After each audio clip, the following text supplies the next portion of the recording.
I'm David Knowles, and this is Ukraine, the latest. Today, as Ukraine attacks in the south with thousands of troops, Western tanks, and armoured vehicles, we bring you the latest updates from the front lines.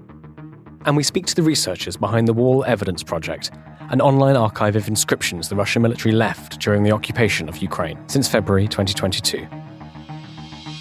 Bravery takes you through the most unimaginable hardships to finally reward you with victory.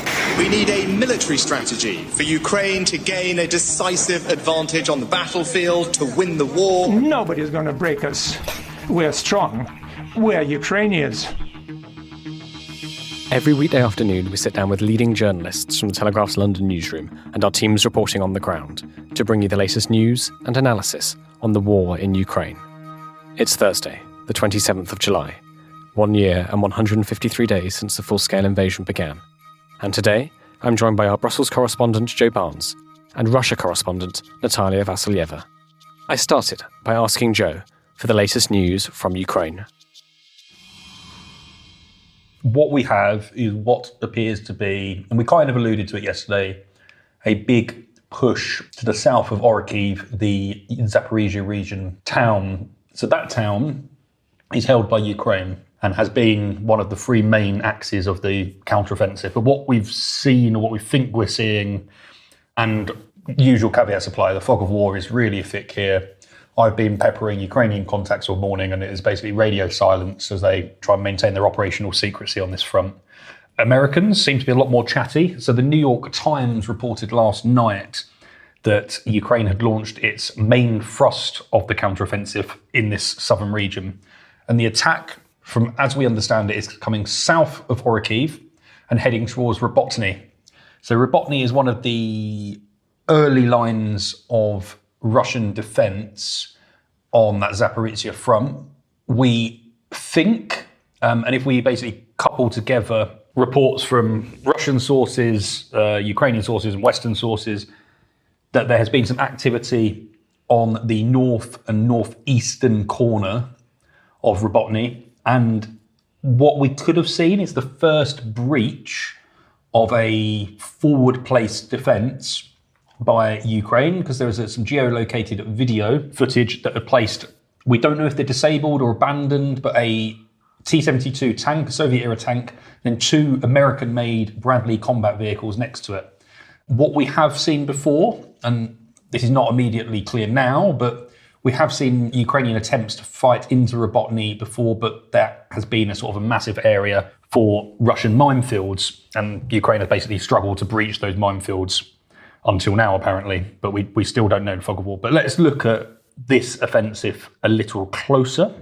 So the Russian-held area south of Orikhiv, which is about 60 miles away from the Sea of Azov, which is ultimately Ukraine's goal, is to really drive down to the Sea of Azov and split the Russian troops in Ukraine's south and eastern regions. So the US-based Institute for the Study of War, the think tank, said Ukraine had appeared broken for its first pre-prepared defences just south of Orikhiv in a push for Robotny. This is where things slightly get trickier, because we're now relying on Russian sources. So Vladimir Rogov, who is the Moscow-appointed head of Zaporizhia, so the occupied area where Russia has claimed to have sort of annexed, said that Ukrainian troops trained abroad and equipped with more than 100 armoured vehicles, including Leopard 2 tanks and Bradley fighting vehicles, had made the push.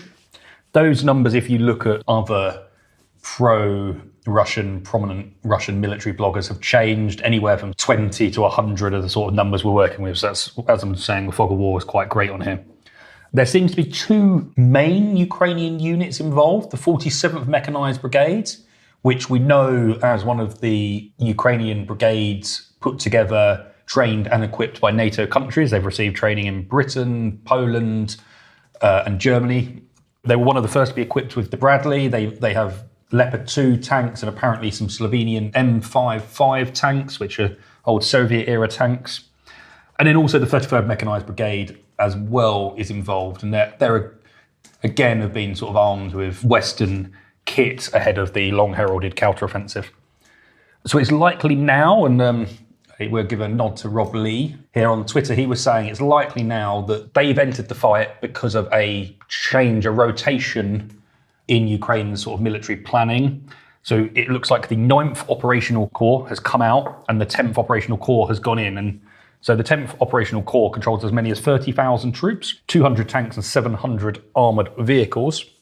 A report by the New York Times, citing Ukrainian officials' communications with Washington, said the enlarged force that has been sent in there would try to drive through the vast minefields towards the heavily fortified Russian defences surrounding the town of Tokmak. And we mentioned that yesterday, and it's been mentioned a lot. So basically, we've got a push out of Orikhiv into Robotny.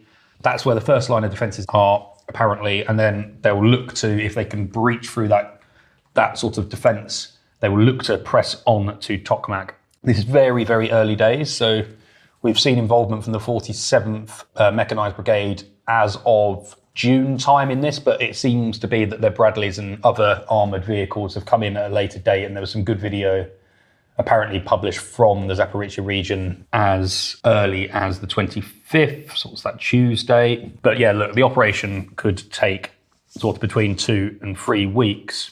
What we have in response is Russia launched a series of artillery and aerial barrages across the southern front line, mainly directed at Orikhiv, but it's sort of upwards of definitely more than 10 settlements around that area have been targeted. And in a statement this morning, Ukraine's General Staff said the adversary focuses its main efforts on preventing further advance of Ukrainian troops. So we basically know that this is now Ukraine, while they're being coy about it, they have acknowledged there is some sort of advance going on. So it's one of those things where it's really hard to tell exactly what is going on. Russian sources are now downplaying the large numbers that they put out yesterday. They acknowledge that fighting has been vicious and fierce, and they also acknowledge and they claim that they've managed to, while not pushing Ukraine back to its original position just south of Orikhiv, they've actually managed to push Ukraine back a bit. So it looks like there's some sort of elasticity in this fighting where Ukraine will push forward, Russia will then claw a bit of ground back. But what is clear from, say, reports and sources in and around the ground in Western capitals, that Ukraine hasn't been pushed back to its starting position, so it is making gains.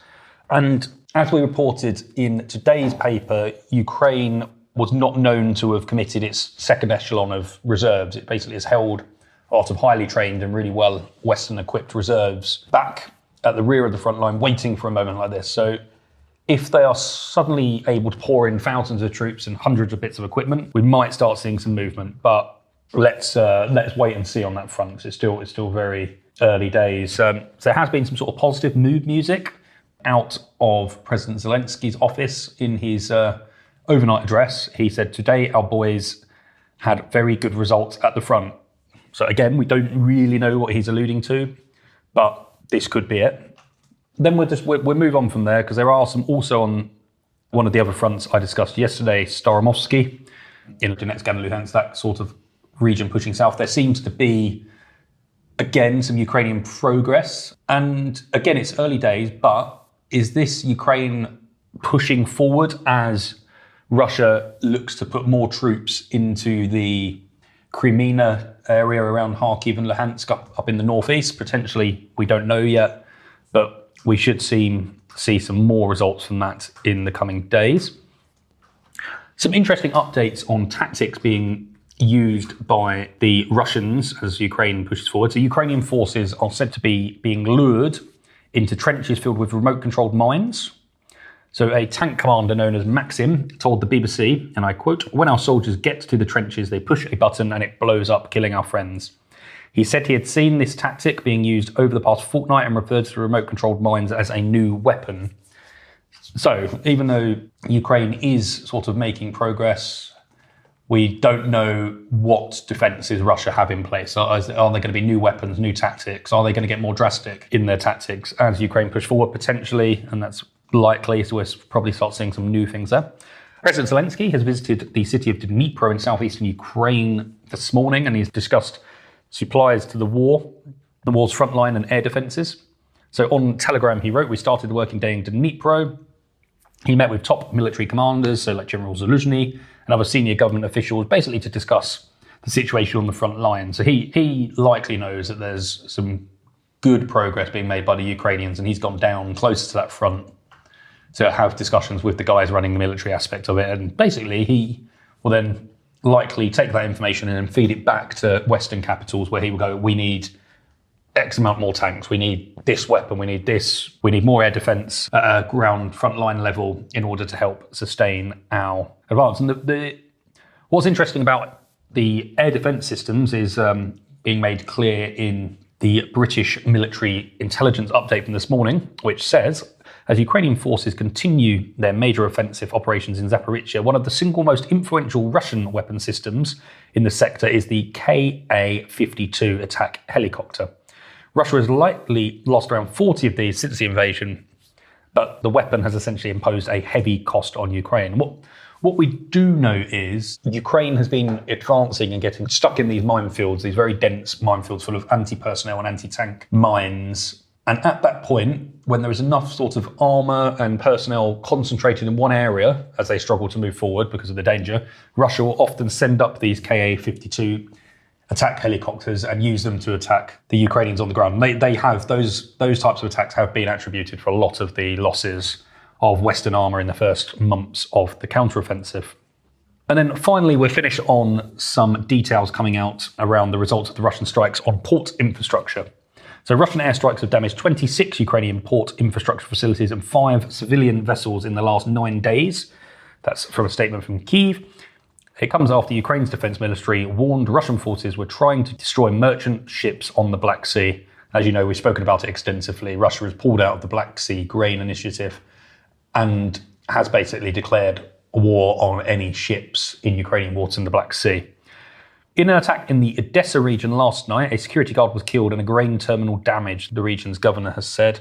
So it looks like those attacks will continue. And Zelensky put out a slightly secretive, cryptic message yesterday about needing to maneuver various air defences around Ukraine. So you can kind of think that maybe Odessa is going to be the recipient of some of more air defence systems in the coming days and weeks as Russia shifts its tactics from hitting Kyiv to the southern port city.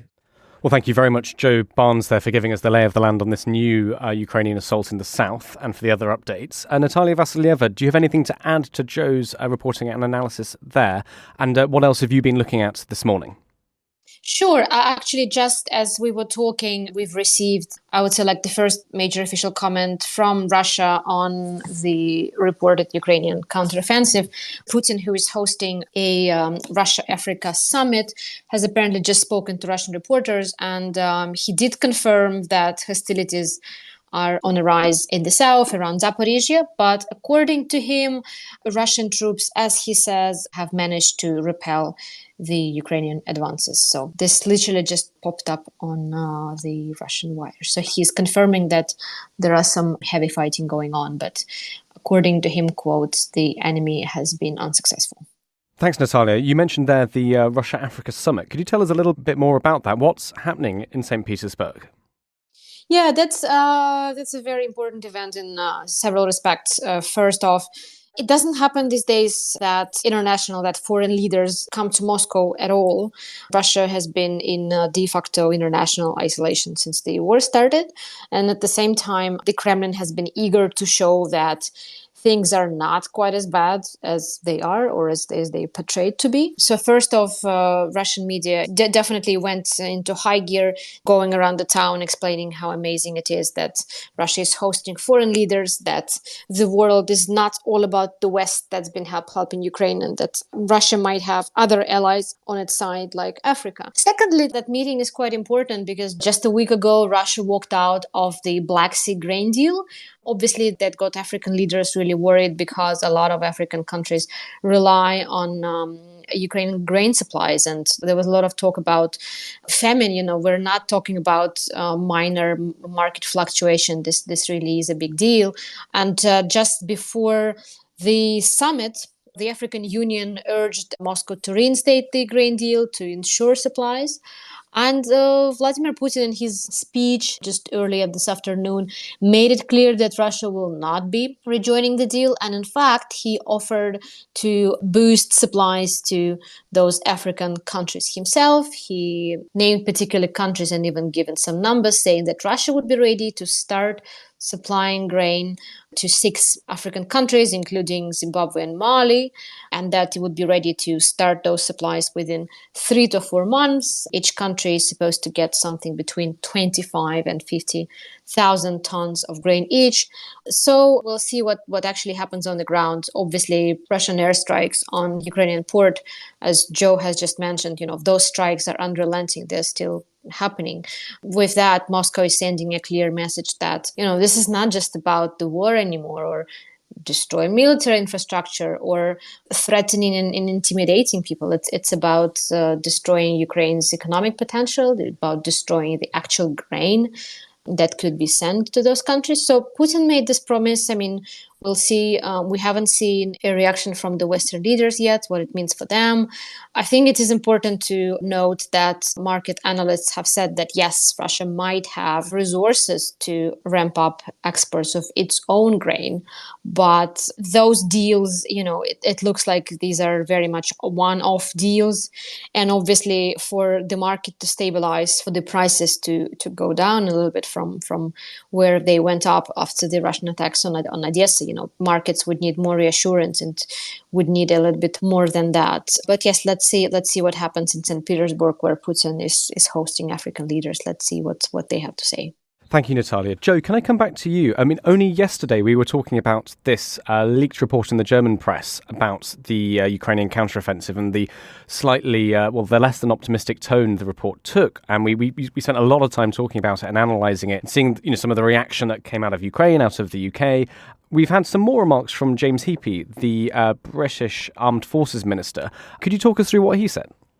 Yeah, so James Heapy, the UK's Armed Forces Minister, he was basically saying that Ukraine's counteroffensive is progressing according to a plan worked out with Britain and the US over the winter. So Mr. Heapy basically dismissed any concerns that the operation is stalling. That comes after the leaked German intelligence report. He said that Kyiv were being, and I quote this, appropriately cautious in refusing to send large numbers of men and Western supplied vehicles into these dense Russian minefields. He said the Ukrainian military were holding back enough firepower in reserve to basically release as the breakthrough comes.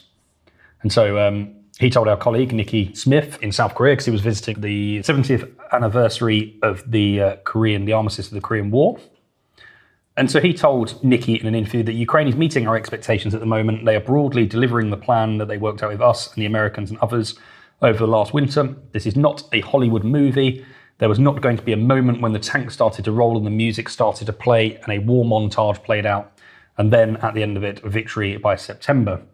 So he, like Ben Wallace, like other sort of British officials speaking on the record, British politicians speaking on the record, has basically not gone down the same rabbit hole where we criticise Ukraine's apparent slow progress.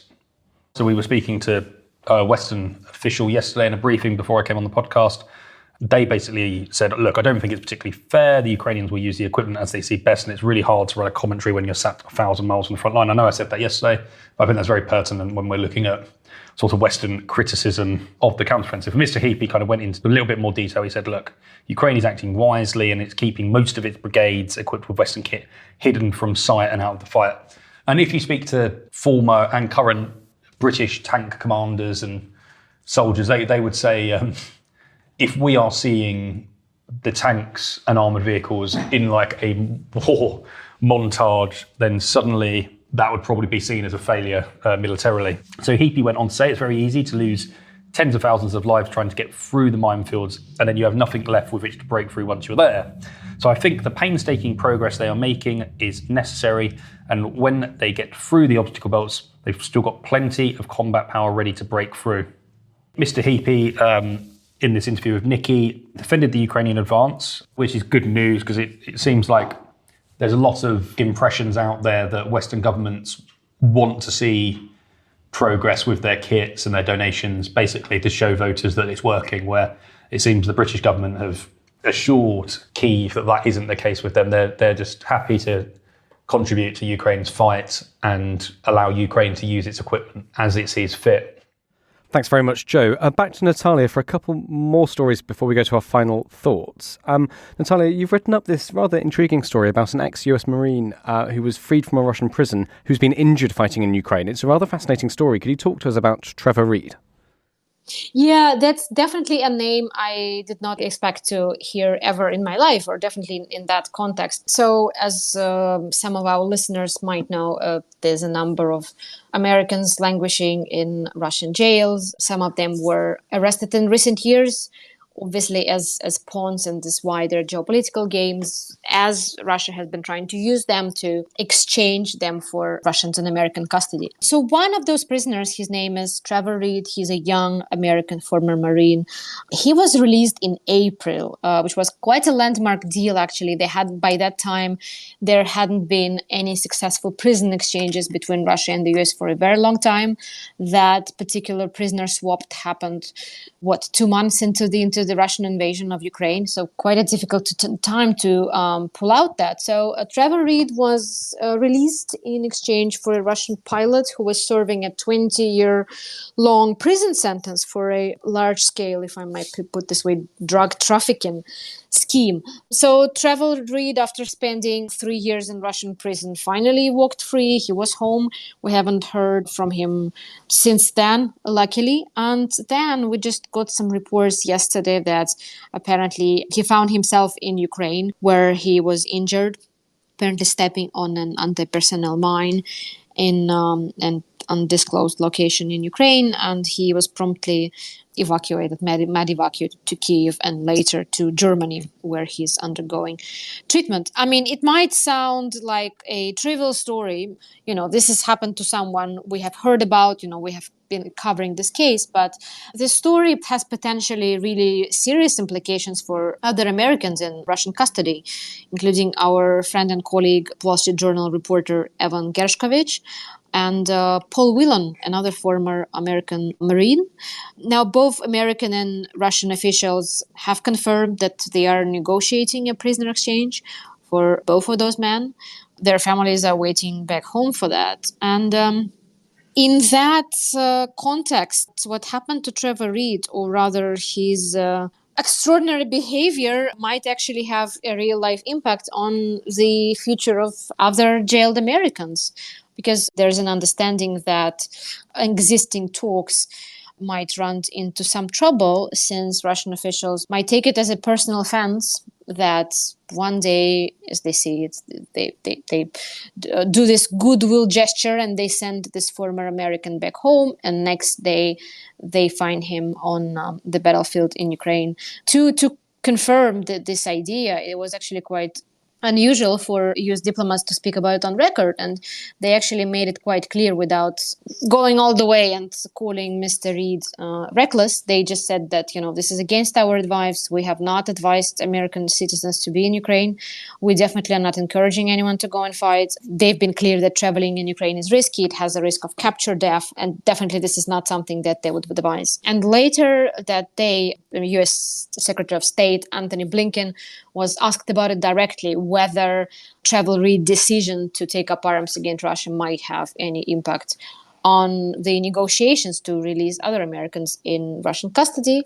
Antony Blinken claimed that it doesn't, and that there have been all sorts of challenges between Russia and the US, but those prison exchanges have been going forward, no matter how long it took. And at least publicly, he said that it shouldn't have any effect on the ongoing negotiations.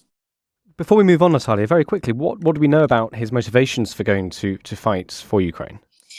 Yeah, so just to give you a little bit of background, Trevor Reid was a young guy in his late 20s who ended up in Moscow in summer 2019 because he was dating a Russian woman, and apparently they were engaged to be married. He went to visit her in Moscow. They went to a party. Apparently he got drunk, and his friends tried to help him out and called the police, hoping that police would help to get him to a hospital or a drunk tank. In the end, Trevor Reid found himself arrested and charged with assaulting a police officer and basically wasted 3 years of his life in Russian custody. We haven't heard from him directly. He hasn't spoken publicly since the day of his prisoner swap.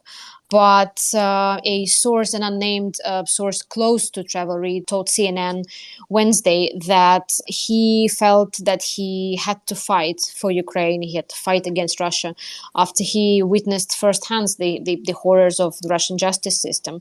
He himself spent most of his time in a remote prison colony in Mordovia, which is notorious for its harsh conditions. And apparently he felt it was his duty to sort of fight Russia in this way. That was his revenge, apparently, for all the time that he spent in Russian custody. Well, that's fascinating. Thank you, Natalia, and thank you for placing that story, I think, in a sort of broader, wider context in which it's needed. Just one more thing I think to talk about before we go to our final thoughts. You've also written up a story on Ramzan Kadyrov, Chechen's leader, who's obviously been a fairly important person in the past year and a half, and certainly somebody that's appeared in the Western press quite a lot. What were you writing about, and what does it show us, do you think, about the operation he runs? Yeah, I would say that our listeners are probably more familiar with him in the Ukrainian context in leading Chechen troops, some of whom have been derided as TikTok fighters, since we don't really see them often on the battlefield these days, but mostly we see sleekly produced videos of them showing how they would be fighting real enemies if the enemies were around. And all of that is being led by Ramzan Kadyrov, and he's been in power for a very long time. Myself personally, we have covered extrajudicial killings and torture, and he has denied all of those allegations despite overwhelming evidence. And one of the main stories involving Ramzan Kadyrov in recent years was a massive crackdown on gay people in Chechnya in 2017, when at least 2 people were killed and 100 were tortured and jailed simply for being gay or on suspicion of being gay.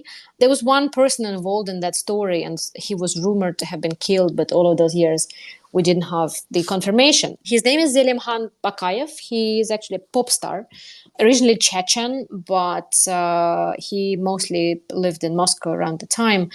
And in 2017, Bakayev traveled from Moscow to his native Chechnya to attend his sister's wedding, which is where he disappeared. His relatives went to the police, made public appeals, and the expectation was that he was disappeared and killed. And around the time, there was this video that came up on YouTube allegedly showing him in Germany, and the man himself was shown in the video saying that he was alive and well. Even though the interior of the room was unmistakably Russian, there was Russian-made furniture, there was a soft drink, which is native to Chechnya, and basically there was no trace of him. We haven't heard anything about his case since 2017. Ramzan Kadyrov at some point talked about Bakayev, even though nobody apparently prompted him. He just mentioned rumors that Chechen officials, or maybe even him, killed Bakayev, but he claimed that maybe it was the man's family who decided to, quote, deal with him for inappropriate behavior, by which he means being gay. So now, for 5-6 years later, a local NGO that has been helping LGBT people to flee the region has put out a quite extensive investigation, and it quoted sources close to Kadyrov who basically confirmed that Bakayev was killed explicitly on his orders around the time that when he made those public comments. And apparently Kadyrov felt personally insulted and enraged when he discovered that the budding pop star was gay, because he personally shook hands with him. And he felt as a personal affront, and apparently he ordered the man to be killed, and then he was buried in undisclosed location by his family. So again, that just gives us the picture of who this man is, and who is the man we keep seeing not on the front lines in Ukraine, but this is the man who's been calling for the destruction of Ukraine, and his troops have been involved in various suspected war crimes in Ukraine. So this is where they are coming from. Thank you very much, Natai, for that. Let's move to our final thoughts then, if there are no other updates. Joe Barnes, would you like to go first? I just want to speak about levels of expectation. And while we've got this kind of apparently great news, like this apparent push in the south, we shouldn't expect fireworks and instantaneous results. Things like this are measured in weeks, potentially months of hard work. So if you look at various things that happen on the battlefield in Ukraine and the time scale before there is some sort of repercussion at the front line, for instance, logistical strikes, such as that on the Kerch Bridge that connects occupied Crimea to mainland Russia, or various ammunition stockpiles and dumps, intelligence people will measure the time it takes to have an effect on the actual front line in weeks rather than instantaneously. Another thing that people are speaking about a lot at the moment is the dismissal of Major General Ivan Popov, who was a Russian commander in the southern area of Ukraine. He was sacked about a month ago. And this is what sort of observers and onlookers are potentially citing as one of the reasons Ukraine has been able to make a breakthrough on the front line in the south, because of the disorganization and the chaos caused by bringing in new command structures. So I would say let's wish the Ukrainians good luck, but let's not expect instantaneous results from them on this southern front line in Orikhiv, because we're unlikely to see sort of instantaneous success, because it's a lot harder fight than any of us could imagine. Thank you very much, Joe Barnes. And to finish today, Natalia Vasilyeva. Yeah, I would. I definitely think that we need to see what Putin is doing. Obviously, Russia's suspension of the Black Sea grain deal was one of the biggest stories last week. It was one of the rare, if not the only deal between Russia and Ukraine. And to some, it gave hope that it would be possible to get Vladimir Putin to sit down at the negotiating table somehow. So I think it would be interesting to see if he manages to push those African leaders, if he managed to push the buyers of Ukrainian grain to switch sides, to agree to those potential short-term contracts with Russia, if he will be able to assuage those fears or try to cover up for that shortage, and if eventually, look better. We're not even talking about preventing a grain crisis, but obviously there was a lot of pressure on Russia to allow those ships to pass last year. So it would be interesting to see if he can come up with any sort of solution while still refusing to go back to the grain deal. And of course, it brings to the fore the biggest question is like, how would anyone want to negotiate with Vladimir Putin if he breaks his promise and walks out of a deal that everyone expected him to stay on? Thank you, Joe and Natalia.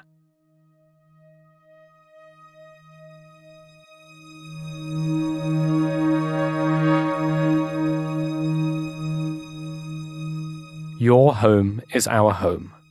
So runs an inscription spray-painted inside a house by the Russian military in the Kyiv region.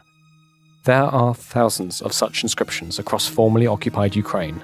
Some are mere scrawls, others threats, boasts, or even apologies.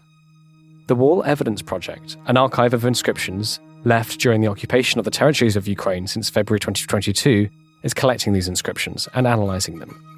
I spoke to project leader Anastia Oleksy and project editor Roxolana Makar about their work. Here's our conversation. The project started last spring. The idea was born when Ukrainian philosopher Alexander Filonenko and the founder of Mizhvucham Culture Institution Pavlo Haidai visited Hostomel. And in Hostomel, in the Lyceum, in Hostomel, they found a lot of images left by Russians, especially it was Kadyrov soldiers, yes.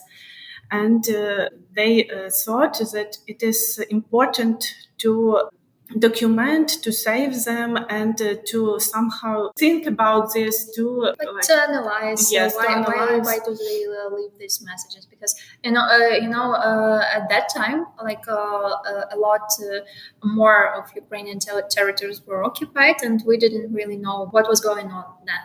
But we had this feeling that these inscriptions may lead somewhere, may signify something, and it was just a hypothesis of ours that they may leave these inscriptions elsewhere. And we were totally right. We've gone from 40, 50, 100 from Kiev region to 500 and more as for today. So on these inscriptions and these messages, some are just one word, some are just symbols, some are extensive like sentences. Could you give us an idea of the inscriptions you're reading? What are the examples that really stand out to you, and where did you find them? Where did you see them? Well, there are like really lots of these inscriptions. Obviously, like some of them like are more cruel than others. For example, this is not considered a war crime if you had fun. So a Russian soldier wrote, "This is not considered a war crime if you have fun," on the side of it. Yeah. So, and it was in Kharkiv region, and later we found out that this is actually a meme in Russia. So, like, it's not like some particular person came out with that, but it's an actual meme. Like, and it's terrifying for us. Also, they have like this terrible inscriptions like there are two answers to all questions about Ukraine. Number one, it didn't happen, and number two, they deserve it. Both are correct. So this is also from Kharkiv region. So maybe it's been like the same regiment, the same people. Lots of propaganda about like Russian version of World War II. Or like just inscriptions like USSR and so on. Red Star. Yeah, Red Star, like symbol of Soviet Union and so on. Also, there are like some weirdly haunting and poetic, like in a very dark way stuff. Like this, can you read it? We will rise on the ruins of fallen cities and write your names in the book of the dead. So it was in Kharkiv region as well, in Kozachya Lopань, and it was in the basement of the railway station. And there are a lot of inscriptions like that. Let the one who doubts our love of peace be drowned in blood, for our mercy will be merciless. It's like this particular inscriptions is connected with Wagner Group because they had same inscriptions in their military base in Russia.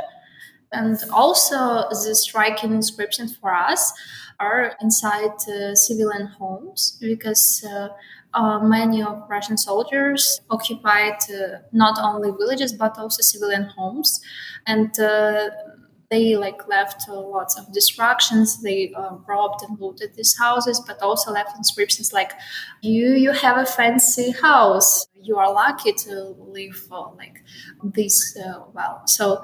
Or for example, like they leave really like ironic inscriptions, like "Thank you for the hospitality." So, like they just broke into someone's house and then thanks for hospitality. And often these inscriptions are left like on the TV screen, for example. So like you cannot just get rid of it so easily. In your view, why do you think the soldiers might be doing this, leaving these messages? It may be several purposes. One of them, we heard this thought from a sociologist, Anna Samchuk. She works with the materials of Russian inscriptions. So she said that they feel the death and they feel the danger and they are trying to live themselves in this way, to write something on the wall, and they like preserve themselves in this life. They like trying to leave their signs in this world. So also they just have a lot of time in occupied territories. I think they a little bit bored and they starting to reflect some situations they go through the war, and they trying to do some reflections on the walls. I think so. Well, also this is like a general feature of the Russian culture, I guess, because this is a very like general behavior to leave some inscriptions, like to mark some territories, like Vasa was here, and they have shown it in the past and also abroad, because, for example, one of the like really interesting parallels is that the Soviet soldiers in 1945, when they came to Berlin, they left inscriptions on the wall of Reichstag. And these are like inscriptions that are preserved till now. So you can go and see them in Berlin. And also like lots of Russians really leave a similar sort of inscriptions abroad right now, because like lots of Russians obviously like left the country. But although they left the country because like they are not agree with the regime, or they are afraid of being in the army, or other reasons, they still leave the inscriptions like the Crimea is ours, or like thank you Wagner, like Bakhmut is ours, and so on. And we came across several of these inscriptions like in the US, in Paris, in Berlin. So yeah, this is like a general behavior of Russians, and like a really interesting anthropological phenomenon. You've been recording hundreds of different inscriptions. Is there anything that sort of surprises you in some of the messages and scrawlings that you've read? I don't know. For me, it's how the Russian propaganda reflects in these inscriptions, how the Russian pop culture reflects, and how we can now find some references from Russian popular culture in these inscriptions. Yeah, it's worth to say that it's not like just a Russian pop culture, but it's very like distinctive culture about like war. They have like lots of content like songs, poetry, and so on about war right now. And one of the cases, we had like a photo of a dozen of different inscriptions on the wall in Kharkiv region. This is this wall with the inscription about war crimes, like and fun. And at the beginning of this inscription is like summer and crossbows. And like obviously we've seen these inscriptions about war crimes, and we're like, okay, this is like worth our attention, and this is just random nonsense. And then we just randomly came across this song about Wagner with this line. So was just a quote from this song about Wagner, and it was like not only about Wagner, but there are like deeds in like Africa and all the countries they are based at in the past. What also surprises me, I guess, is like this very obvious, I don't know, double thinking, almost in Orwell way. And they also quoted Orwell. Like, they quoted Orwell in the inscriptions. Yeah, like war is peace, you know, this famous quote, freedom is slavery, and so on. So yeah, that's also really ironic considering Russian propaganda machine. That's the war is peace, freedom is slavery, ignorance is strength. Yeah. And Russian soldiers were writing that on the walls in Ukrainian. Wow. So yeah, and they really can say directly that they are robbing some shops or houses and so on. And then they just, in the same sentence, they are calling like people Nazis.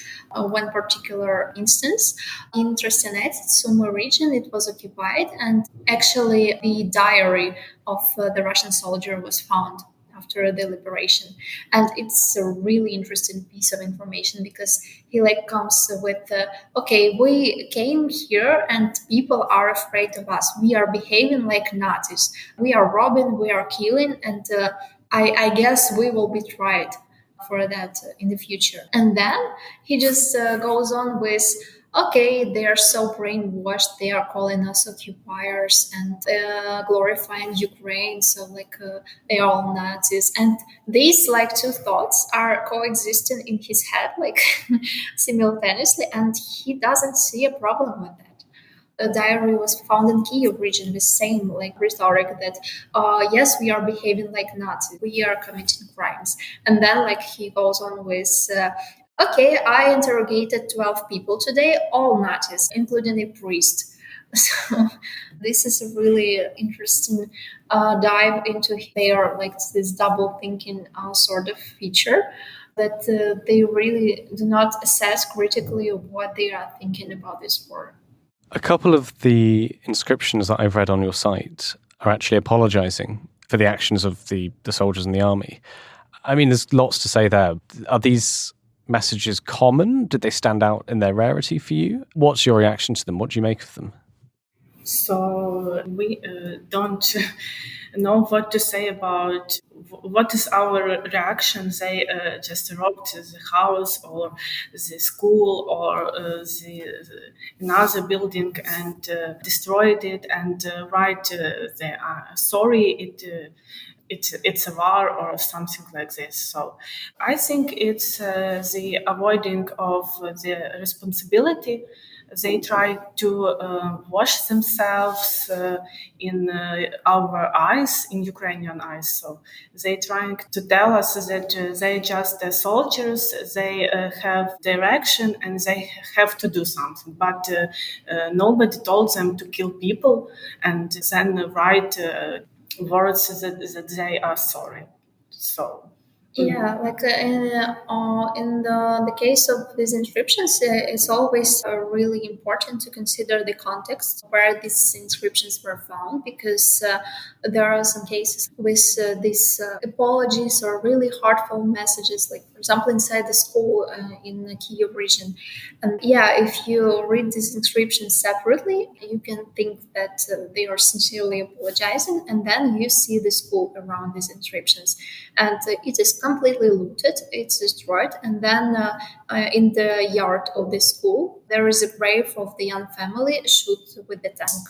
So, and this is not the only case, and also lots of these inscriptions are rather ironic than sincere, and you can read into it because, like for example, they can write like, okay, we apologize for the mess, but it's okay, Americans will help clean up, like all this sort of stuff. So yeah, for us these apologies like are more the signs of them not being the persons with their own decisions and responsibility. And for us, it's rather about trying to get rid of this responsibility. Is there anything we haven't spoken about that you think would be important for our listeners to hear and understand from your perspective? For us, important to tell that every person who interested in these materials that want to spread the information about Russian invasion, so they can use these materials in their projects, works of researchers, and we just want people to know that they can use the archive for their projects in any way. So yeah, and we are really open for cooperation, like with intellectuals, researchers, and so on. Like we really want it to become something more than an archive, but an instrument to understand this war and to develop some sort of knowledge about what is going on. We currently working with some of the materials with several researchers, but we are really open for discussion. Where can people find your work if they were to look? On our website, wallevidence.com, there are an archive and also some texts about these inscriptions, like sort of interpretations. And also we have an Instagram where we publish like sort of contexts of these inscriptions and also some other content that is important and interesting for us. So you're welcome to join. One final question from me. What happens to these inscriptions? Are you taking pictures of them and then later they're destroyed or painted over or edited out? Are some of them still kept there so people can see them and see the evidence? What happens? People trying to wash them away before they wash these inscriptions. Somebody makes photos and they send us. So we have them. Also, the Ukrainian soldiers sending us some inscriptions they found in liberated territories, but these territories still are very dangerous. but we have the access through the soldiers, Ukrainian, and Ukrainian soldiers paint these inscriptions after they coming to the liberated village or territory. So some inscriptions are still preserved, like in Bucha. I found the inscription like in January this year. So it was like a year since the occupation, yeah. And the inscription says that расстрел.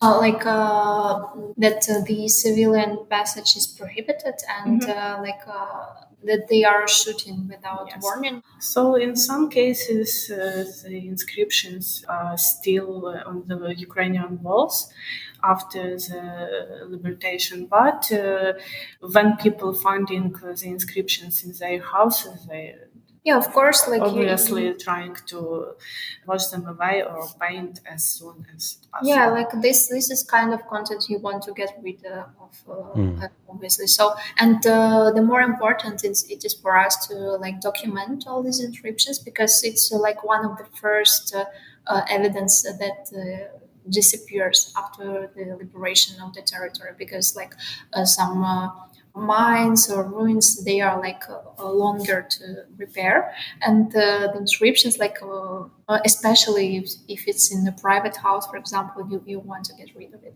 But this is such a valuable piece of information for us, because it's not only about ruins, it's also about their attitude towards their deeds, their actions, their crimes.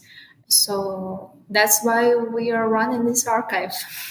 Well, Anastasia and Roxolana, thank you so much for talking to me. Any final thoughts? Maybe we just want to thank you for your attention, because it's really important for us to spread a message about what is going on in Ukraine. And we really hope that our project will help somehow to bring justice to Ukraine, and that every piece of evidence that Russians left on our walls will bring them to justice. It will help us to tell the real story. Ukraine the Latest is an original podcast from The Telegraph. To stay on top of all of our Ukraine news, analysis and dispatches from the ground, subscribe to The Telegraph. You can get your first 3 months for just £1 at www.telegraph.co.uk/Ukraine the Latest. Or sign up to Dispatches, our Ukraine newsletter, which brings stories from our award-winning foreign correspondents straight to your inbox. We also have a Ukraine live blog on our website, where you can follow updates as they come in throughout the day, including insights from regular contributors to this podcast. You can listen to this conversation live at 1 p.m. London time each weekday on Twitter Spaces. Follow The Telegraph on Twitter so you don't miss it. To our listeners on YouTube, please note that due to issues beyond our control, there is sometimes a delay between broadcast and upload.